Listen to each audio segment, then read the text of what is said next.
Welcome everybody to a brand new episode of the Evil Safety Dudes. This is episode number 71, and we are a show all about occupational health and safety. If it's a threat to employees, we talk about it on this show. This is IBC's EHSS podcast. And today I got a very special guest, but before we get into that, just you guys tune in for the first time, we cover everything from how not to get cancer from breathing in silica to how to survive a violent attack while you're on the job. Anything and everything to do with safety. So we talk a lot about OSHA, we talk a lot about security, talk a lot about anything that's a threat to employees anywhere. And I'm super excited today because we have on the show Mr. Pete Peterson. How are you doing today, sir? I'm great, sir. I'm great. How are you? I'm doing well. I mean, actually, I'm freezing. It's like -4 right now in Sioux City. So, yeah, it's not nice just right now, is it? What's it looking like in Des Moines? It's just as cold. Yeah, it's single digits today. I'm in my warm office right now, but it was cold when I walked in, so I'm still warming up as well. Yeah. And I grew up in the desert of Southern California, and I've been in this area for 20 years, and I still have not acclimated to the cold. So it's kind of torture for me. That's interesting. I grew up in Illinois, and I was in the Marine Corps, and the majority of the time stationed in California at Camp Pendleton, so Southern California as well. And did spend time in the desert, more inland in California as well. And when I came back to Illinois in 4 years later, and this was in the early 90s then, I've never been accustomed to the cold again. It just took it all away, those 4 years in the nice weather in California. Yeah. I freeze all the time now. Yeah, it ruined us. So all my kids were born out here, and they're like, it's no big deal, Dad. I got double beanies on and scarves and a big coat, and they won't even put on a hat, and they're not cold. I'm like, what's wrong with you kids? But they grew up here, Right. So they're right. some good Iowa cold kids who are resistant to the cold. It's pretty funny, though. They always make fun of me. But I'm excited to have you on the show. We're doing this law enforcement training series right now, and I definitely want to talk about all your projects that you got going on, because you're like me. You got 1,000 things going on all the time, and that's so cool, and I want to talk about all those. But before we get into this, now I understand you do some firearm training with airsoft pistols. Is that correct? Yes, sir, I do. Yes, I like airsoft. It saves the ammo.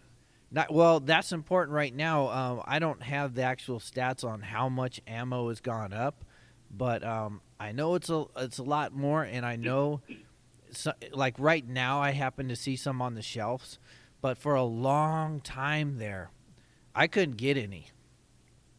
I don't know how it was for you in Des Moines.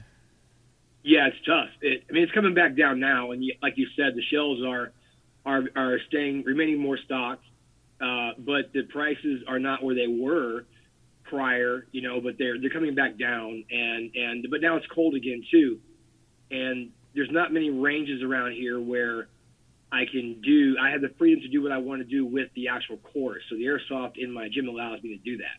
Oh, nice. I have a friend who owns a gun store, and I called him up to see if he would sell me a box of ammo, and it was weird. He got all paranoid on me. For real. He was like, hey, are you actually calling for yourself? Because I'll part with the box if it's for you, Aaron. But if you're calling for someone else, I'm not going to sell you any. I was like, what? It was like that crazy. And then I was at Shields, and I was looking for a box of ammo. And the guy said, sure, I'll sell you one only if you buy a gun. We're only selling ammo to people who purchase firearms. Really? Yeah. I mean, wow. This was a few months ago, but still, I'm like, I already got guns. I'm coming here for the ammo for them. But, Right. Don't twist my arm, though, because there's a couple I got my eye on. But it's kind of ridiculous to have to buy a firearm to get a box of ammo. But let's talk about airsoft ammo for a minute. What's that running as far as price and availability?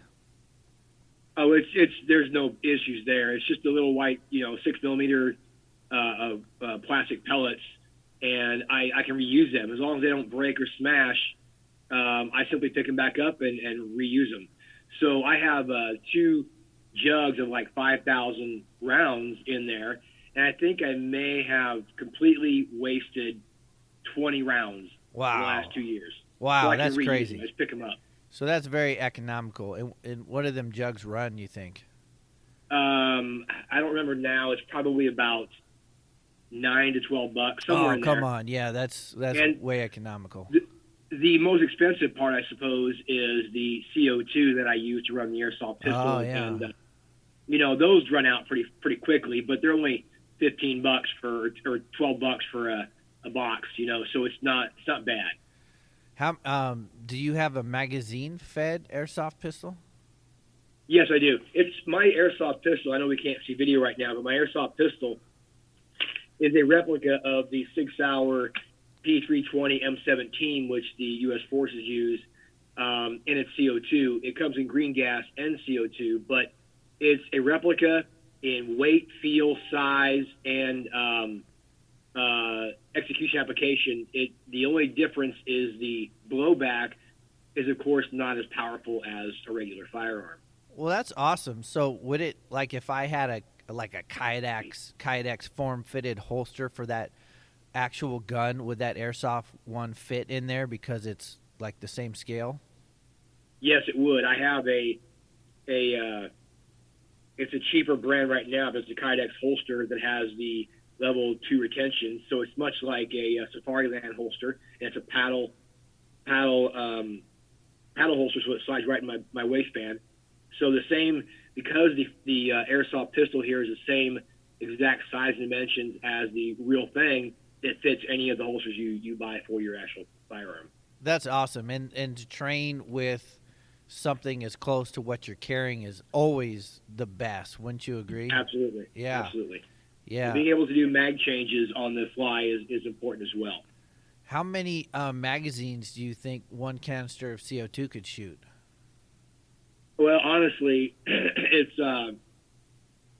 with the magazine's holding 20 to 21 pellets. Oh, that's awesome. And I can shoot 3 to 4 magazines, and it's getting low. It's not out, but it's getting low. That's a lot of rounds, though. That's a lot of practice and a lot of mag changes you can get out of one canister. So that's pretty awesome. Yes, absolutely. You can configure your drills any way you choose. So you may do just one shot per mag change or 10. It's your choice. So it's very, very flexible and versatile. So if you were carrying, say you're a cop or you're a deputy, correctional officer, armored car employee, some kind of professional gun carrier, do you think they would have an airsoft model that is, a direct, exact replica of what someone's carrying for the most part? Many of the manufacturers do now. There's a website called evike.com, and I just learned about it, that it has many, many different manufacturers, brands, and models of airsoft, from your pistols to your AR platforms. Oh, really? Even shotgun. And really? My personal recommendation is that all people, let me how to say this, everyone in an employment field that requires them to carry a firearm or allows them to carry a firearm even, they should be looking for an airsoft pistol similar to what they carry and training with it weekly. Yeah, I mean, training is key, right? Repetition, It is. It is. They say under that stress, that, condition black, situation, that combat stress, we're all going to result back to our highest level of training. And if that highest level of training is not very high, we're not going to perform very well under stress. Exactly right, yes. Now, there's some other cool benefits to airsoft training. Why don't you talk about those? Other benefits? Well, for one, we can shoot each other and not die. So, it's really important that if you are law enforcement, for example, even military, and you are running drills and just shooting at the range or just shooting steel targets or even just shooting steel, no matter what your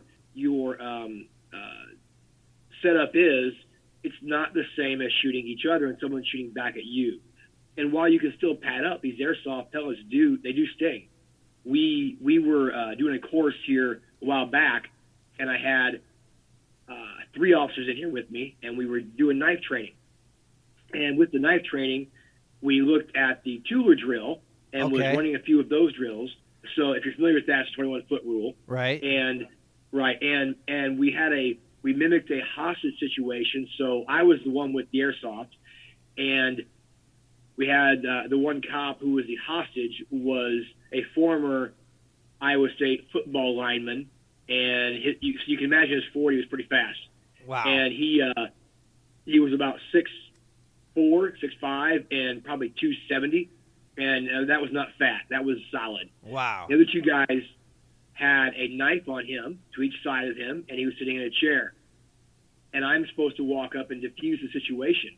And he's about, I want to say, 30 feet from me, maybe a few more. And I start talking him down, de-escalating the verbal judo. And then they have the knives on him, so I draw my firearm, present it. And I'm not firing, of course, I'm waiting. And one of them, they had their skit planned out, how they're going to attack and how they were going to respond. One of them charged me. I shot him. And they had chest guards on, so they weren't getting, even stinging at all. It was fine. They had their airsoft masks on. So I hit him, that one 3 or 4 times, center mass. He dropped out. Midstream of that, the second one started to turn on me. I fired at him. And then the hostage turned on me and ran, the big guy that can do the 440 pretty darn That's fast. cheating. So that was their trick. And I unloaded 4 or 5 in his center mass too, but he kept coming. And he covered that space in just a couple of seconds. And I was next to my boxing ring, so I tripped over it. I didn't get offline. There's a mistake, right? Okay, I went backwards. Okay. 2 steps. And I tripped over the edge of the ring. He tackled me. Magazine flew out of my pistol, and the pistol broke. What? It was not the one I carry now. It was a cheaper model that was, like $30 in the store. It wasn't expensive. And so the lesson learned in that was, you can shoot a person center mass like that, and they may not stop right away. If they're hyped up, they're big, they're on adrenaline, they're under the influence of drugs, they're not going to stop right away. And that Tooler drill, for example, shows us that if the cops do not get offline, the chances of them surviving that knife attack, even though they are armed with a firearm, is slim to none. Right. That knife and that person moving is fast. They are the action, the pistol is the reaction. So, those kind of drills are really important and crucial to training for those that do carry firearms on the job. Yeah, and just what you said about the targets being different, when you could shoot at a human, because a lot of your targets, there's no arms, even if they're humanoid at all, and they're 2-dimensional and they're facing you. But when someone turns sideways, it's a completely different target. And so absolutely. And then, humans are moving and they're coming at you. And so when you get a practice for that, that's going to work dividends if you, God forbid, ever had to use it in real life. But that type of targeting is already going to be there from this type of training that you're doing. So I think that's pretty cool. And then, yeah, it's fun. I always take things back to a martial art analogy. So like shooting the paper and shooting steel targets, that's like hitting your punching bag, right? I mean, you got to do it. Right, yes. But it's not punching back and it's not moving very much.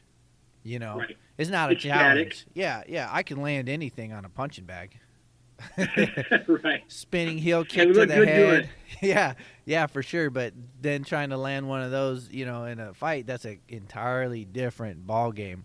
But that airsoft is prepping you to that. Talk to me a little bit about the mask, because I'm familiar with paintball masks. How's an airsoft mask different from a paintball mask, or are they pretty similar? The same thing, really. I don't think there's an airsoft mask per se. There may be. I mean, airsoft, that's a whole league and industry and community that I'm not actually a part of. I'm doing things of my own. But when I bought the mask, they were in the paintball section. Okay, nice. So they were the same thing as a paintball mask. So you can't, because I have plenty of those. So if I was doing some airsoft, I could throw on the paintball mask. It'd be safe there. Yeah, it's same thing. That's nice. Yeah. As long as you're covered. So I love. Go ahead. Oh, I was going to say, you're right. It's different shooting a person. Even though it's airsoft, it still freaks out some people. It was maybe 3 years ago. I was doing one of my concealed carry permit courses for Iowa when we still had to have that. And I was teaching the course in here. I wasn't going to a range. So the course was 4 hours. And, we had actual firearms in here going over all the protocol and everything. And then at the end, I had them shoot airsoft. And I had a guy dressed as a bad guy. And he came out and up from behind a bag. And they were supposed to continue moving in a lateral fashion. And when he presented a weapon, to draw and fire. And we had 12 people in the class getting their permit certification or certificate, and the last person, the lady there, she couldn't fire. Wow! Even though she knew it was only airsoft, she could not draw it, point it at him, and fire. She just couldn't physically do it or mentally do it. And so I didn't fail the course, obviously, but that should be a concern and alarm for someone if they can't draw that firearm that's not even real and go through the motions, because she wants to carry her firearm now for protection. She has to be able to fire at somebody. She has to protect herself. So yeah, that's a serious concern that we have to work through. And airsoft allows you to work through those fears and anxieties and be safe at the same time. Yeah, because otherwise she would have not known that about herself if she wasn't in that drill. She might have thought mentally like, yeah, I'll be able to do this, like everybody thinks. But, you don't know until the situation's there. So that's awesome that the airsoft training affords all those different types of training. Now, you're talking about concealed weapons permits, and I know Iowa, we got a constitutional carry. Are you not doing them anymore at all? I haven't done them in quite a while, actually. I was doing them, and then for a while I partnered with Rick Largess. He has SSV Concepts, and he's an officer in Indianola. And he was SWAT for a while with Polk County, then in the force for many, many years. And he was a student of mine in here for a little while doing Muay Thai. And I partnered with him, so I was going to some firearm courses of his, and he was getting me courses for self-defense for companies, for their employees, as well as some edge weapon courses.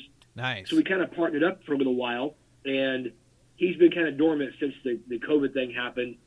Just other things going on in his life, new child coming up, I believe, and getting married and things. So I just never went back to that, and that was really his lane, so to speak. So I didn't want to do that while I was partnered with him. I got you. And then, of course, our laws changed, so we really don't need that right now. But I do intend to offer some airsoft training courses over weekends. I just need to get everything, all my ducks in a row, and decide how I want to orchestrate it and then start marketing it. But it's coming up. That's awesome. And, I still recommend Iowa to get the concealed carry permit just because of reciprocity. I think it's up to 34 states state now. lines in other states. You still get a permit if you're going to carry in states that recognize Iowa. Yeah, and, I know folks in Des Moines travel, but you guys are for sure, like, landlocked. You're kind of, center of the state. But over here in Sioux City, we're literally on the border of South Dakota and Nebraska. So at any given day, we could be in, 3 states. So right. Getting that permit's awesome. Now, there's other cool things. We were talking before we went on air about airsoft, and you were talking about stress drills. What do you do with that? Well, the stress drills, I try to incorporate CrossFit type training. So I'm not a CrossFitter, but I understand the benefit of those exercises and how they stress the body. And so I recently got into weighted vest training and sandbag training. Excuse me. And so I'm trying to wear the vest the whole time, and it's just 12 pounds or 15 pounds. I have a couple different ones, a TRX model and a 2XSR model. Then I have a 68-pound sandbag that has like 12 handles, so you can get different type of pulls and lifts and carries, and it has a harness with a strap so you can drag it like a sled. So I try to incorporate, like, I'll shoot 5 rounds at the bottles, Pepsi bottles, and then I will, reholster and grab the sandbag or drag it and sprint down to the end of the gym. My gym is about 80 feet long, so I'll have a little bit of space there to sprint. And, man, I had no idea a 68-pound sandbag sprinting with it behind me on the ground was going to be so taxing. Wow. I mean, I'm just 2 times up down my floor of my gym, and I'm wiped out. So to do that and then try to draw and shoot again and be on target and hit that bottle, it's not as easy as one would think. And I got these ideas from looking at the tactical games. A buddy of mine who's a officer and a martial artist in Kansas City turned me on to that organization. I didn't know it even existed. And they are legit. They're the extreme races we've had here over the years, like, Spartan races, those kind of things. Right. This is similar. So they incorporate firearm or pistol with an AR with CrossFit type training. Also courses, sprints, drags, carries, pulls, lifts with strongman type sandbags. And it's, there's only 12-minute duration of stations. Once you get one done, you're like an hour rest because your body is it's spent. So it's important to incorporate those drills, because once you get your body, your heart rate up, your muscles fatigued, and almost that point of training to failure, and then try to stand, draw, and be on target and not shake, have control, have all your controls in place. Because when you are in a fight, as you repeated last weekend, and I know, and even in the ring, as we get nervous or we get ramped up, especially new fighters. Well, think about that real fight where it is your life on the line, and panic sets in. You are instantly fatigued.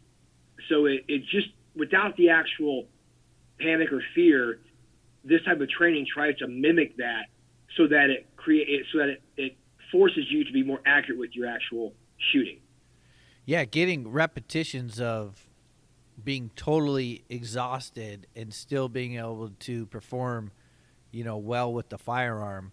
That's huge, because in real life, right, it's going to be that way. Even if it's a cop chasing a suspect, a couple blocks and then getting into a gunfight, or having to wrestle with the suspect, subdue him, and then another one attacks you with a knife, and you have to use lethal force.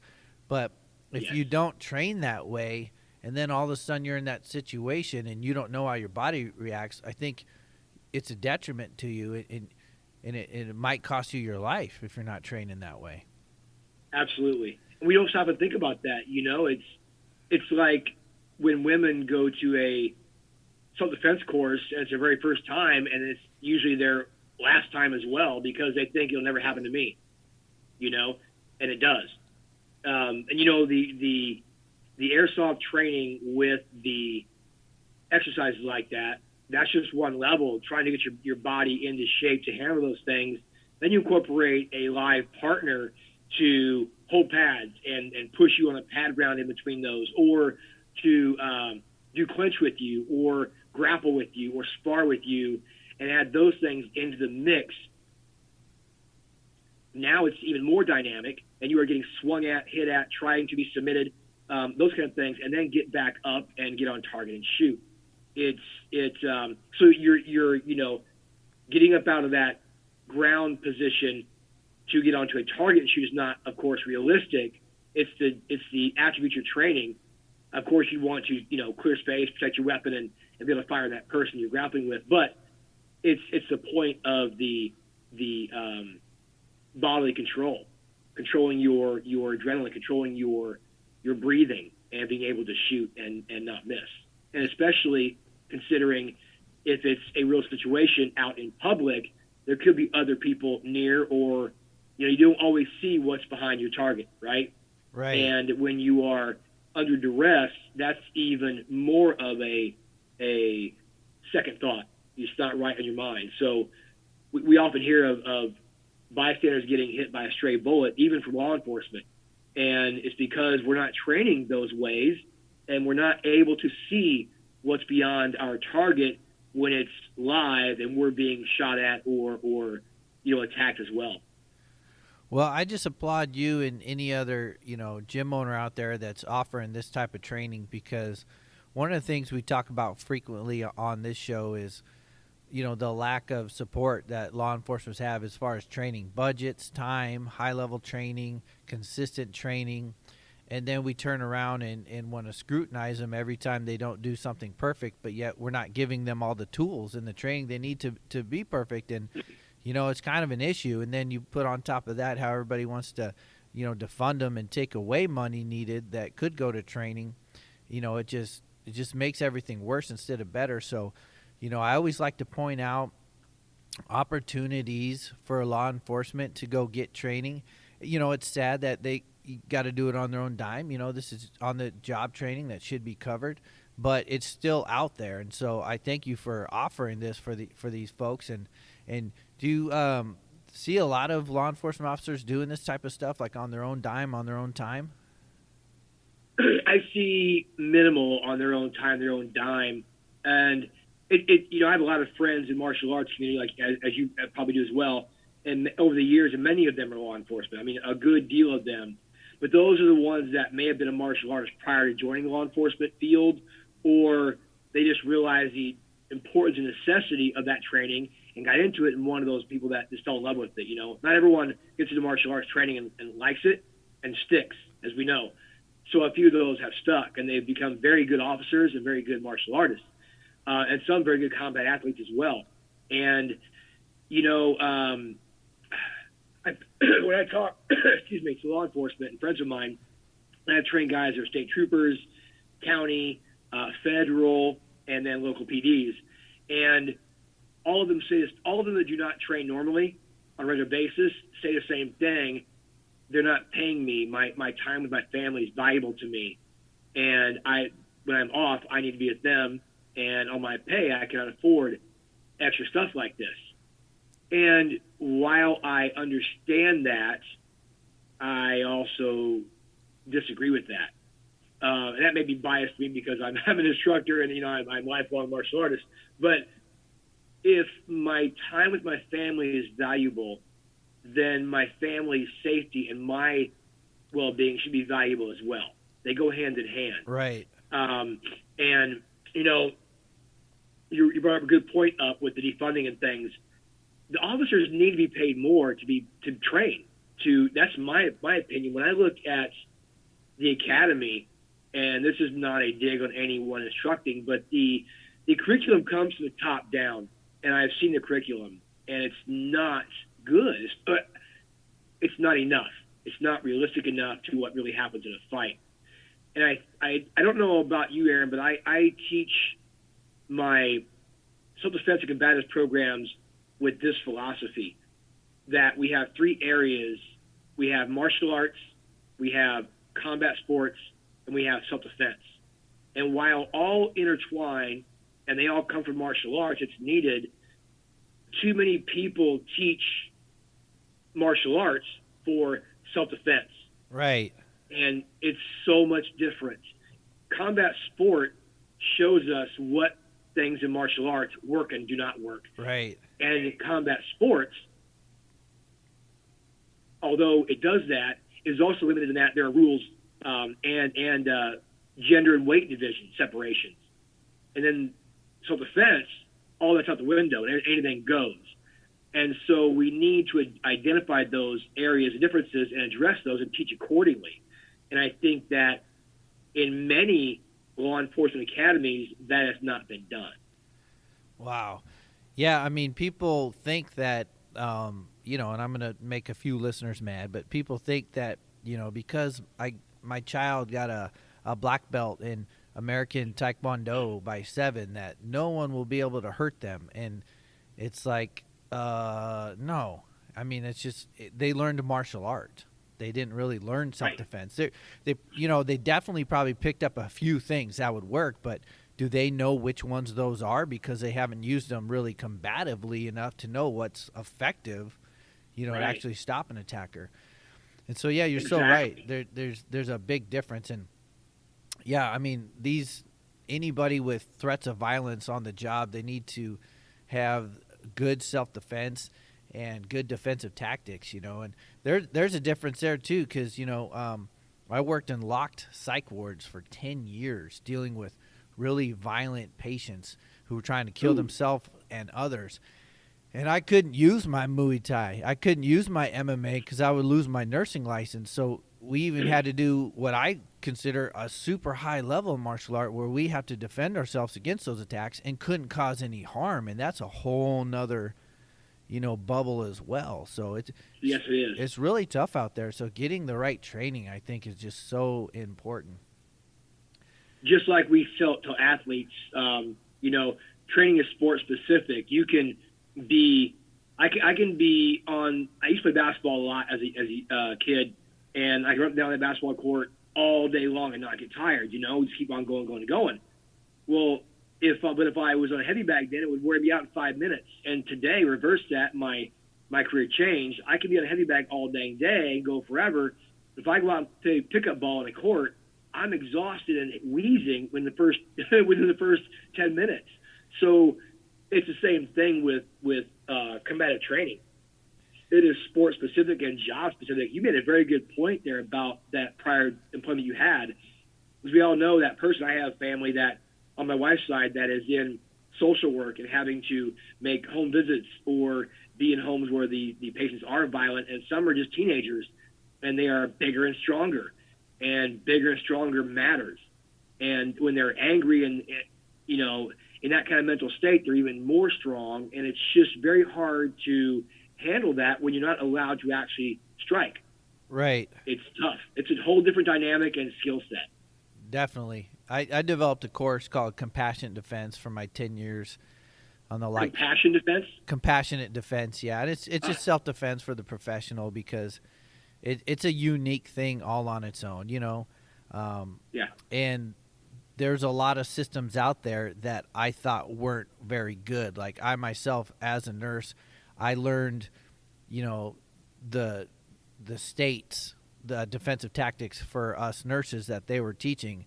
And as a martial artist, I'm like, this is weak. First of all, it's not going to work. Second of all, my coworkers are older and overweight, and these nurses aren't going to be able to pull that move off in that time. And so I've seen a lot of good people get hurt, and I've seen a lot of good people get fired because they were using martial arts, not even hurting patients, but it wasn't an allowed move. And I said, you know what, there's got to be something better out there. So I created a system. But you were talking, I just want to switch gears for a minute, because you were mentioning these cool workouts you do with these bags. Now, something that I want to do myself is get in better shape, because now I don't know if you seem to have mastered this, because I just saw you last Saturday, and you're fit, man, and I'm not. And I always fought at 165, and now I'm 205, 200. And so, it's hard for me to coach and, take care of myself. Like, something's got to give, I work a lot of jobs, and I try to hit the weights, because when I'm lifting weights, I'm not getting as injured in the gym when I am sparring. But I think if I remember right, you quit doing weights and you went to these bags. What's up with that? Yeah, I went to the bags and actually TRX before that.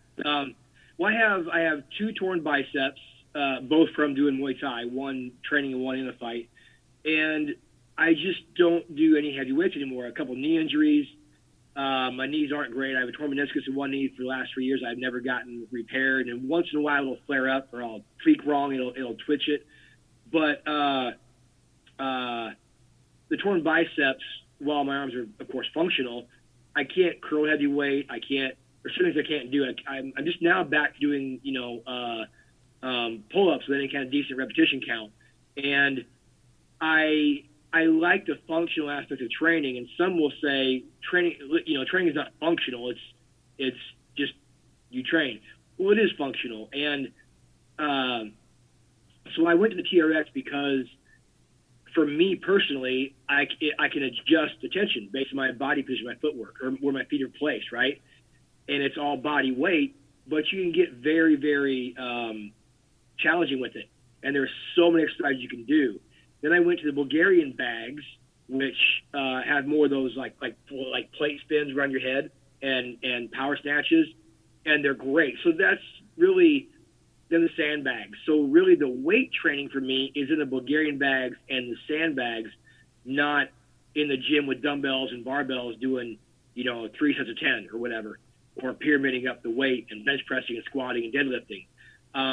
I found for Muay Thai I was better, or for any combat sport, that I was better myself if I was doing more body weight and lower weight exercises that were more functional for what I was doing. And so I like the TRX a lot. I get a great pump out of it.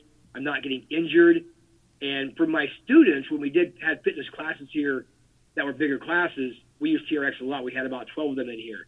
And I would have people that had injuries or bad backs, or they were really overweight and couldn't do some things that us that weren't could.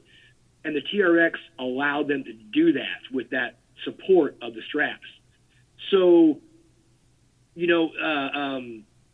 for me trying to combat father time right. and stay in decent shape, that's what I've chosen for me. I'm not trying to get big and bulky. I'm trying to be functional and healthy, because my diet sucks, to be honest with you. My wife would tell you it's horrible. I'm a pizza and Pepsi guy.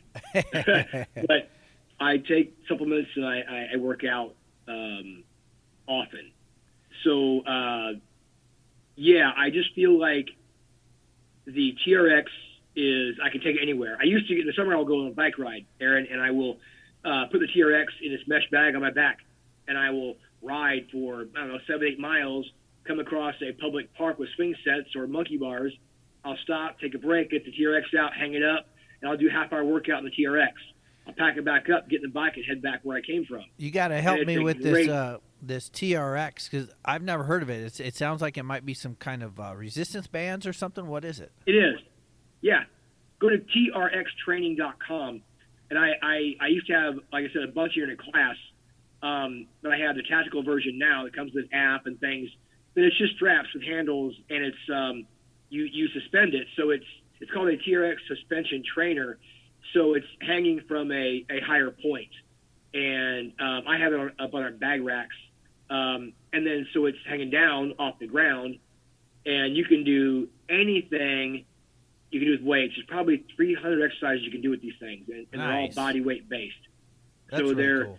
It's to me, it's my favorite tool to use. Nice. And then now the sandbags are becoming a good one too, and Bulgarian bags. I was watching. Also the battling ropes. Okay. I was watching some wrestlers in some European country using those bags, doing some wicked routines, and it seems like they've been using those for a while, and I think it's just catching on in America. Actually, suples.com, which is suples.com. Ivan Ivanov from Bulgaria, that's why they're called Bulgarian bags. He was the inventor, and he is actually in Idaho. I think it's Idaho. And he was I believe it was 2009 Greco-Roman Wrestling Coach of the Year. I think I may have the year wrong and the actual title wrong, but he was one. You get the idea. And he has the website, and he created an incredible amount of different functional weighted bags and tools for the wrestling industry. And his gym is crazy. He has these glider walls he built. Just a plethora of training equipment that is not weights. It's not expensive, but it's not cheap. But it's just such great quality training, especially for MMA and the combat sports, MMA and wrestling, basically, because of your grip. The grip strength is important, and as you know, and the Bulgarian bags allow that grip strength training. That's pretty cool. And what do you think for law enforcement officers? You think weights versus Bulgarian bags, weights versus TRX? What because I know a lot of officers who lift.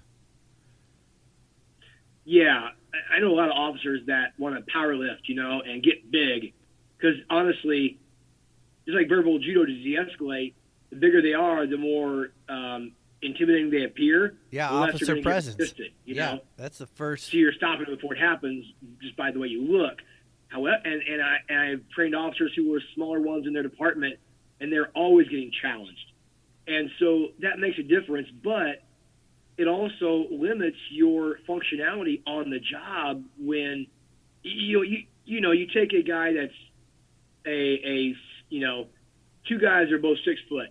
One's a bodybuilder and built like Mr. Olympia, and one's cut and lean like a David Goggins, for example, if you know what I'm talking about. Yeah. And put those two in a fight and say they have the same amount of skills and knowledge, and put them in a fight with the same exact opponent 2 different times, the Goggins style body is going to win almost every time because he's more functional. He can move better. So I believe that the benefits you get from that type of training, TRX training, Bulgarian bag training, that really taxes the stamina on the body and not so much the size, I think you're better off. I really, really do, especially for law enforcement and for combat athletes, those that have to potentially fight.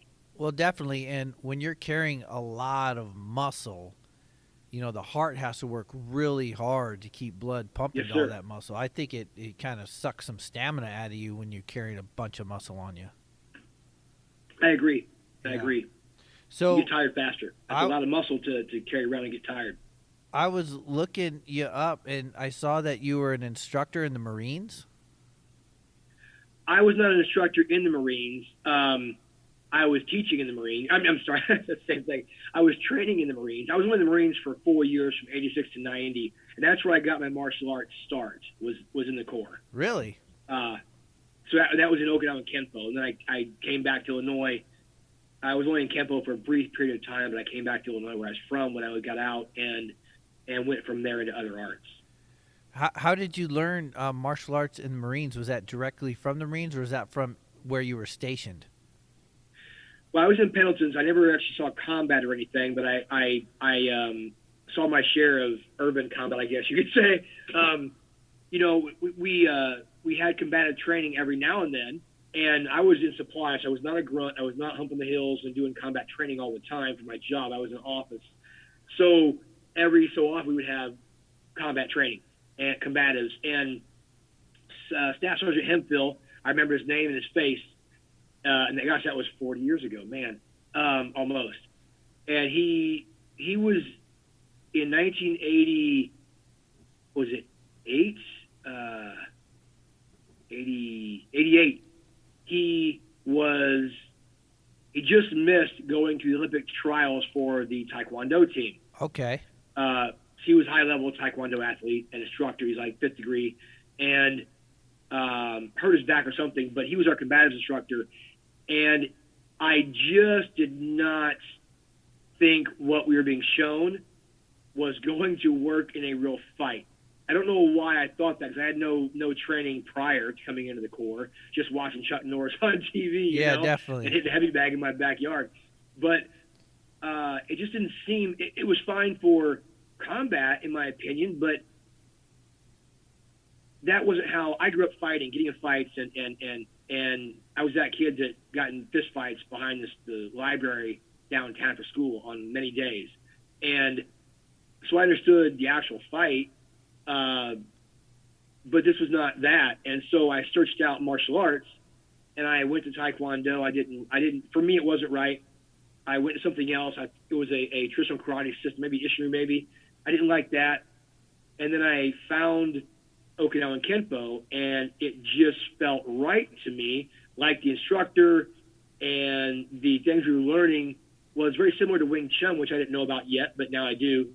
And I like the hand trapping and the redirecting aspects of the fight. I'm a small guy, so the redirecting made sense to me. So I got into the Kempo. And when I came back to Illinois, I couldn't find that. And I tried Taekwondo again, nope. Shotokan, nope. And I found something at the time was called Shaolin Chinese boxing, and that was actually Wing Chun with a little bit of Kali and a little bit of Charlie Foot thrown in. And so I stuck. And then I went to Jeet Kune Do and then Muay Thai, and I started competing in kickboxing, and just went from there, and I just fell in love with the arts. And then finally the combat sports side of it. And that's the story in a short version. Nice. And what did you end up credentialing in? Because I saw online a lot of different black belts, 5th degree in karate and 4th degree Kempo Jitsu. 6th degree. So 6th degree Bondaroo karate, and Bondaroo is a hodgepodge name for my buddy in Illinois, but it's a mixture. It's a mutt, but it's a good system. It evolved from originally Taekwondo, his instructor, and then into combat sport karate, and then I came along in there with some Wing Chun background, and we changed things some more, and then it ended up being Bondaroo karate, which just means disciplined way of the empty hand. Okay. And so it's not Bondo like you see in the Burmese or those other art. So 6th degree in that, 4th degree Kempo Jitsu. I'm a certified instructor in Wing Chun and Kali and JKD. And then Muay Thai. I'm a senior instructor in Muay Thai in the WTBA, so I'm in a Jarn they call it, but it's senior instructor is all it is. I've been in there quite a while. I have no formal rank in jiu-jitsu. Then a lot of years in no-gi training before, Shido, before it was Brazilian jiu-jitsu came around and not came around, but before I really got into it. And then I've trained in the gi a lot of years, but I've never done it long enough to have any sort of formal rank.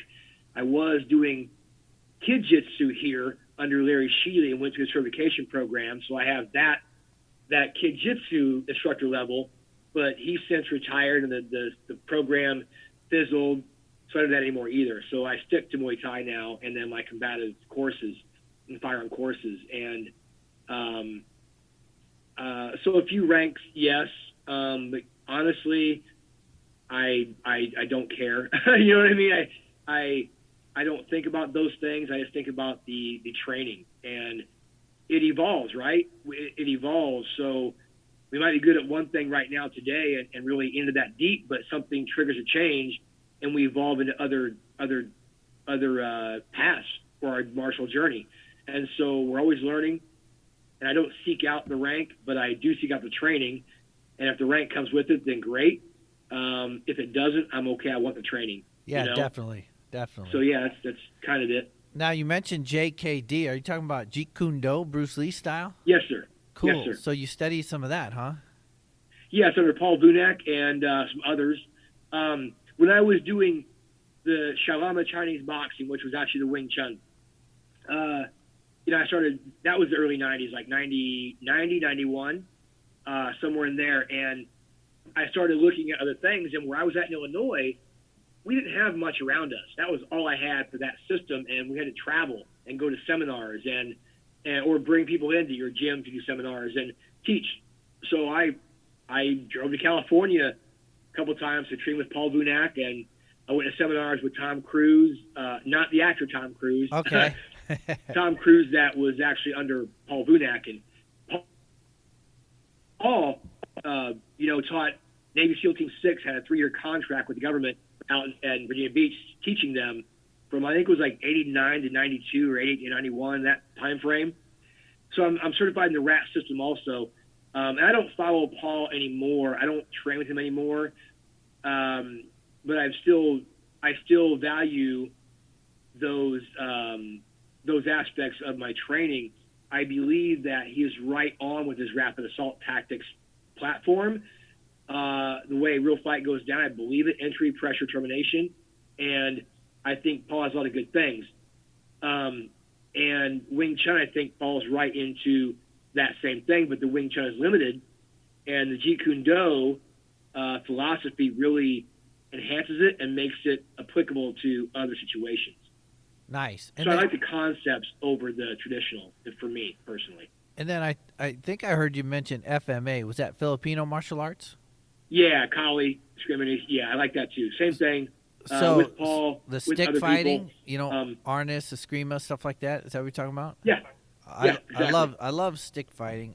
I teach Krav Maga as well as Muay Thai, and we have a lot of stick defense in Krav. And but Filipino systems are really good with knives. And I heard you talk about edged weapons earlier. Do you do anything with knives currently? Yes, actually, I'm going to Illinois tomorrow, and I'm teaching on Saturday. I teach women's self-defense with the pocket PDT, level 1 and level 2. So they're 8 hours total. And on Sunday, I'm teaching a Blade Basics and Beyond course for 8 hours. I had one here right after the pandemic had started. So it was like last year sometime. We had about 12 in here, and it's 8 hours, and it's just diving into it. So yes, why I do these is going back to what I said earlier about martial art, combat sport, and self-defense.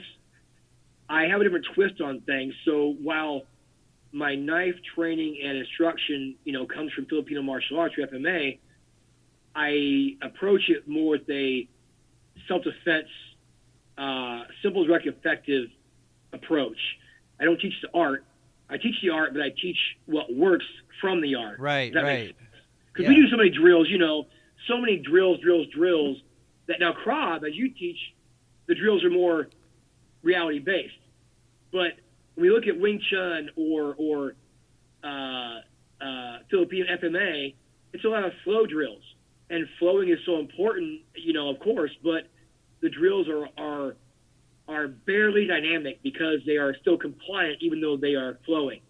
And I teach it non-compliant versus compliant, so it's more defensive reality versus art and drilling, if that makes sense. Yeah, definitely. Yeah, and that's awesome. I do the same thing with the Krav when we get to the pistols, and that's when I use simunition training, like in my self-defense. I'm gonna have to go get an Airsoft. You got me talked into an Airsoft. I've been using this paintball gun that shoots a 43 cal paintball, but it's the same thing. It's a 1-to-1 scale of a replica firearm, fits in your holster. It's all the same thing. It's just messier because it shoots marking cartridges. Right. But I think the paintball or the Airsoft is going to be a lot more efficient for inside the gym, because I can't even do this stuff inside the gym because it's going to mark up the walls. We have to go outside, then we're limited. But that Airsoft, I'm going to have to get into that. But we'll put on the mask, and everybody could disarm gun threat from the front. It's kind of all easy when it's a blue gun.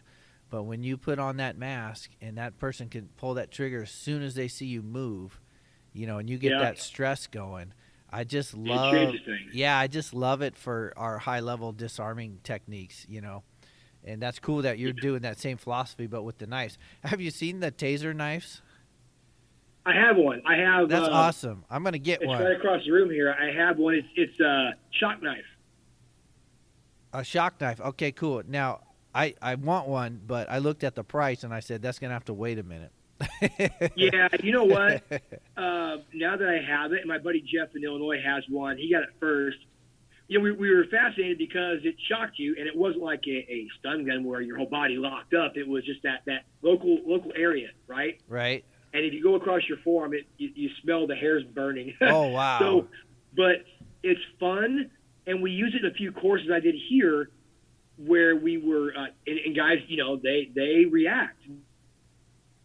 But we were doing multiple attacker drills one day, and I was the guy with the shock knife. There's 5 guys, and they all had their just plastic training Sharky brand knives. And as I swung and came across them, it wasn't a touch and slice. It was a swing and slice, so it was impact, and it started short-circuiting, and it started jarring it loose. So I think that it's not made for knife sparring as much as just knife disarms, maybe. Okay, right? I gotcha. A little less impact, but it's working again now. It just stopped doing it for a while. Yeah, $500. I don't use it enough to justify the cost I put into it. And there's those ones too. I don't have any right now. I was going to get a couple and test them out, but they light up and they beep. Yeah, I got one of those. What do you think of it? It's the same thing. It's not going to handle any type of force-on-force grappling, situation. It's going to break and snap. But we use it for just simple working disarms, because if you do put a little bit of pressure on it from the point or the blade, it will light up and beep. And so, if you're like, we have this move, it's called hostage threat, where the knife's actually on the throat. And that's probably the toughest one. And so if you're thinking, oh, I'm doing it, but the knife's beeping, no, you're not. They cut you. You're right. So, I mean, it has its place, but when we go onto the force on force, we got to use rubber, or wood ones to handle that. Yeah. Yeah, I use the Sharky brand plastic ones, the longer and the shorter models. Mostly the shorter models is more realistic to what you're going to carry, I think. But I use those a lot, and we'll put on a boxing glove, put that in the hand. If the thumb is attached with the strap and not full, so you got a space there for the handle, I'll stick them in there and we'll spar that way. So if you hit the glove, you're getting cut. Right. Now, did you ever play with any karambits or anything like that? Yes, I have one. I love karambits. Yeah. That's part of the course too. I'm teaching Sunday. In the beginning of it is choosing the right EDC knife. I have a Fox 599 karambit. Yeah, me too. Huh? Yeah, me too. I love it. Is it the Emerson I Wave think it's on great. it? Yeah. My issue, I have fixed blades and folding blades, and what I've changed my philosophy over time, because I was using the Fox 599 here a while back, and your pants are going to change. I'm right-handed, so I carry it right in that right front pocket, and I can open it smooth and be ready to go. But there were times I was trying to train under duress, and out of 10 times, I didn't get the full open on the deployment twice. So the blade just half opened. And had that been the real thing, and that was the time it happened like that, I'd have been hurting, right? I'd have been struggling then. And if I didn't realize it did that, and that could have ended up cutting my own fingers and not the bad guy. So I started analyzing that more. I thought, man, I just need a karambit that is fixed then, but then I want one that's I'm going to be able to carry it the way I want to carry it and draw how I want to draw it. And I still have my 599. I love it, but I'm really looking at the fixed blades more. I have one actually coming in the mail today. My wife's probably going to get mad at me because it was not cheap, but it was No. handmade by Crane Tech. Oh, nice. And do you know that brand? No. Crane Tech. It's Bill. I forget the guy's first name. His last name is Crane, and Tech is tactical everyday carry. He makes. He's a Filipino martial artist and created this knife company because he saw the need for the right kind of blade for what he's doing. And it's a fixed blade karambit, Tonto blade, double edged, just really sharp looking. And I want to get that and play with that. And so I'm leaning towards, long answer to your statement there, I'm leaning towards fixed blade more than folding, only because deployment is so crucial in that situation. But I still love my Fox karambit. Yeah, I like it. It's a nice knife. I had issues with the safety on mine. Oh yeah, me too. I have the safety also. I don't like it. Yeah, no, and I called into the company and they sent me instructions on how to take that off. I haven't done it yet, but when you're drawing it, when you're presenting it, that safety could rub and come on, because the direction of the pole would be the direction that engages the safety. So I thought that was a design flaw. I'm like, why'd they do that? So when I'm carrying it, it's kind of like a compulsion. I'm always like, from the outside of my pocket, checking that safety's not on. Right. So, right. But yeah. That's true. We have the XT model then, don't we? Because the regular 599 doesn't have a safety. The XT does. Yeah. But I love karambits, and one of the, I've studied, some Kalista style grip and some saber grip and, different military and different edge weapon tactics. But the karambit to me, being a TIE fighter, it's like it just goes hand in hand. Like I'm not necessarily learning a whole new style. I'm just boxing now. You know? Yes, just boxing. Exactly right. Yeah. That curved blade allows that dynamic. It's just, it's crazy that it does that. But you have that in that reverse grip, and now you're throwing a jab or a cross or a hook or uppercut or an overhand, the same as in boxing. Yeah, I might be targeting a little different, trachea versus jaw, but, it's all there. And then coming out, how you could, like, extend it on your hand and, like, pulling back and getting a femoral. And, I just love them. It's my favorite thing. I got to train with Steve Tarini with Karambit. He was a CIA guy for 25 years. And he's good. Yeah, he's Filipino martial artist as well. And just really, really good stuff, and I always fell in love with that. But I like all knives. I'm definitely a knife guy. Yeah, so that's cool, man. Man, there's so much more to talk about. Next, I would love to have you back on the show and talk about any project, because we didn't even really get to it. Let's just tell the audience real quick, if they wanted to get with you and get some training, what's the name of the school, what's the numbers, contact information, stuff like that. Sure. My gyms are Round Kick Gym. I have them in Urbandale, Iowa, and also Carroll, Iowa. Email is info@roundkickgym.com. My direct email is pete@teamroundkick.com. I can be reached on Facebook, Instagram, and our number at the gym here in Urbandale is 515-276-5254. Website's roundkickgym.com. And I think that's about it. Awesome, man. Well, thank you so much. It's been an honor to have you on the show and picking your brain about Airsoft and the TRX and the Bulgarian bags and just all the training tips. And I know I learned a lot. And, man, I know everybody else listening did too. So thank you so much for coming on the show, and you're welcome back anytime to promote any projects you got going. So any final words for anybody out there listening that wants to start training? Oh, wait, I always ask this. What would you tell the officer or the person who needs self-defense for the job who says, all right, Pete, I'll join your gym once I get in shape first? What would you tell them? Did we already have this discussion? No, but I hear it all the time. That's so funny. It's my pet peeve. I hear it all the time, too. And I say, but you're coming here to get in shape. So why do you have to get in shape before you come here to get in shape? Right. What that tells me is they think my training, or whoever they're speaking to, their training is too hard for them, so they want to ease into it. You can't ease into it. Just go for it. Dive in, take your time, go at your pace at the beginning, and get into it and get it done. Yeah. Period. Great advice. Don't wait. No excuses. Yeah. Aaron, I appreciate it too. It's always fun talking to fellow martial artists, and it was good to meet you last weekend, and looking forward to more. And I always enjoy talking about martial arts, combat sports, and anything to do with self-defense and firearms and knives. It's just my passion. So I appreciate you inviting me on today, and look forward to more. Yeah, definitely. All right, sir. Well, for Mr. Pete Peterson, I'm Aaron Icino. Together today we are the Evil Safety Dudes. Until next time, everybody, stay safe.